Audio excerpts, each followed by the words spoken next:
You've probably heard of Warren Buffett and his tremendously successful company, Berkshire Hathway. But have you heard about his right-hand guy, Charlie Munger? Charlie Munger has been Berkshire Hathaway's vice chairman since 1978. But before joining Warren Buffett, he was a successful lawyer, real estate developer, and stock market investor. So how did someone who didn't seem anywhere near the traditional investor become part of one of the most successful investment firms in the world? Charlie Munger is worth $2 billion, and you can do it if you follow his principles. According to Charlie Munger, the hardest element of becoming financially independent is holding on to the first $100,000, or $1 million. Today, Charlie Munger and Warren Buffett are two of the world's wealthiest men, and neither inherited their fortunes. They are both self-made. They've also both had tremendous success as stock market investors. Warren Buffett made his first $1 million in a far more straightforward manner than Charlie Munger.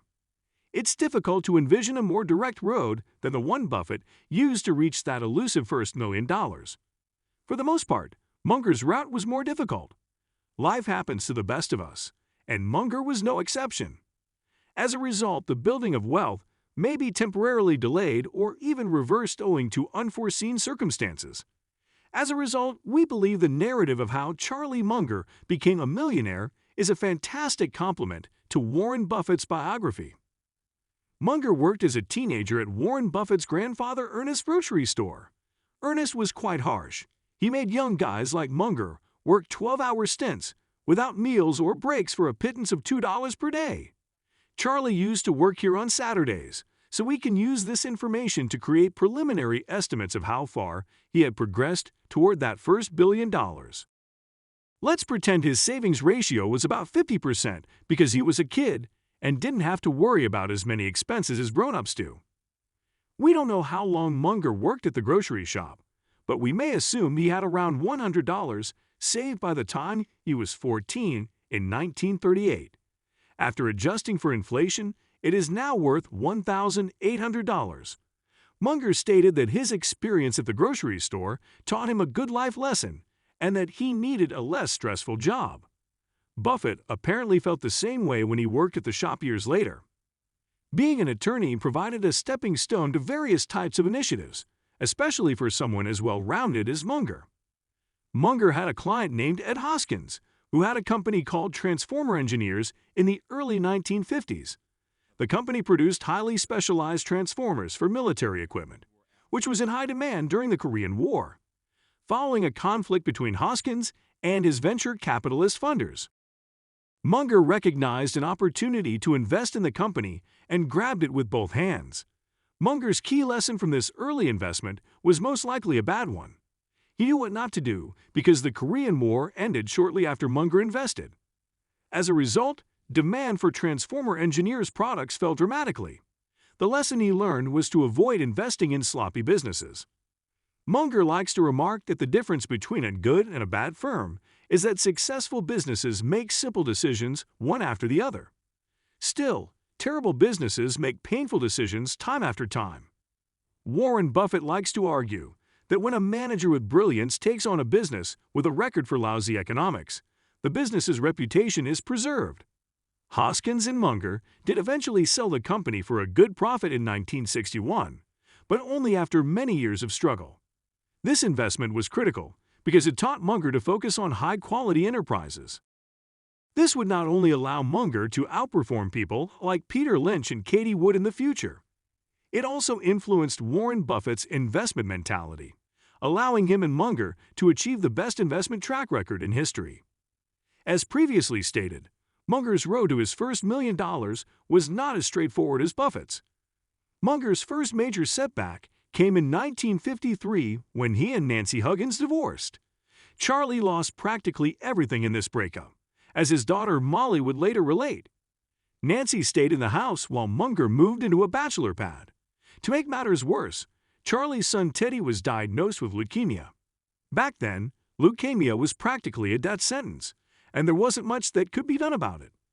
Medical expenditures were also not covered by insurance, and Charlie was watching his son fade away. Teddy died in 1955, breaking Charlie's heart. After such a massive hit vote, mentally, and financially. Most people would probably not recover. This occurrence, though, is what makes Charlie's narrative so compelling. Charlie had only recently begun amassing a fortune. According to him, you should never let anyone know when you are facing some unbelievable tragedy. Let one tragedy increase to 2 or 3 through your failure of will. It's simply a great example of someone who can see the world as it is without allowing emotions or biases to influence their behavior.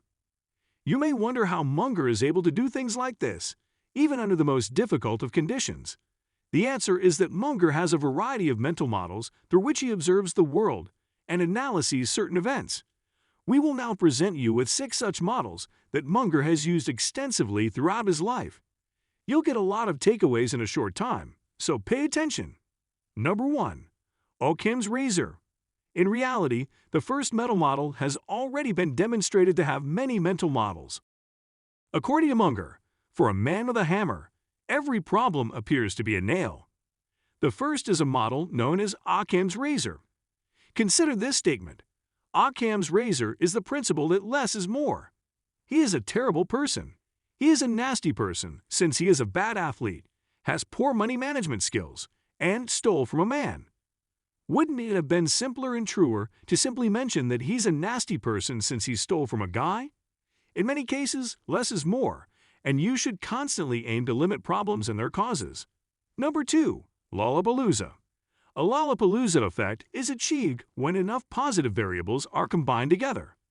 For example, Charlie goes on to argue that Coca-Cola has been such a resounding success because it was able to incorporate a fantastic product with potent stimulants, clever marketing, ease of availability, and social proofing. Remove one of these 5, and Coke's success is over. Number 3. Consider opportunity costs and stay opportunistic. If you put money into Company A, you cannot put money into Company B at the same time. It means you must make a trade-off decision. According to Munger, investing is essentially the endeavor of achieving the lowest feasible opportunity cost. It may appear appealing if you merely compare Company A against Company B. But if you knew about Company C, you would never look at Company A again. If you put money into Company A, you cannot put money into Company B. It means you must make a trade-off decision. According to Munger, investing is the endeavor of achieving the lowest feasible opportunity cost. Comparing Company A against Company B, it may appear appealing, but I would never look at Company A again. Number 4. Inverts always invert. This model is one of Charlie Munger's all-time favorites. He frequently says, "All I want to know is where I'm going to die, so I don't go there." Converting something means reverse engineering it. It entails beginning with the final objective in mind and then deciding how to get there. Of course, in the instance of Munger's line, it's with the intention of not getting there. As you may know, Charlie Munger and Warren Buffett were both from Omaha, and both worked at Buffett's grandfather Ernest's grocery store. Despite this, they had never met in person. It wasn't until 1959, when Munger was coming to Omaha to handle his father's inheritance, that they met through common friends. Munger and Buffett hit it off right away. As the saying goes, the rest is history. The importance of Charlie Munger in Warren Buffett's career has been frequently underlined. It makes sense, given that Warren Buffett is the most successful investor in history. Warren Buffett had been limiting his investments prior to meeting Charlie Munger. He was a victim of what Benjamin Graham referred to as cigar-butt corporations. Those companies were extraordinarily cheap, yet had financial data that only a mother could love. According to Munger, there are 2 elements to consider while investing: quality and pricing. The goal is to acquire greater quality for your money. Munger was willing to pay a greater price as long as the product was of exceptional quality. At the same time, Buffett had been taught to obtain only some quality if it was very cheap. Because of his earlier involvement with Transformers engineers, Charlie had a different perspective. Buffett soon began to pay attention to him.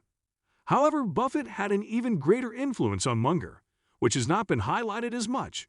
In fact, you might argue that Buffett was the reason Munger eventually quit law and began to focus only on investment. "Law is excellent as a pastime," he said to Charlie, "but I think you can do better." There you go. We hope that this video will help you understand all that you need to get your first ever $1 million. So do let us know which topic we should cover next. If you enjoyed the content, give us a like, and please subscribe to know more. See you at the next one. Bye.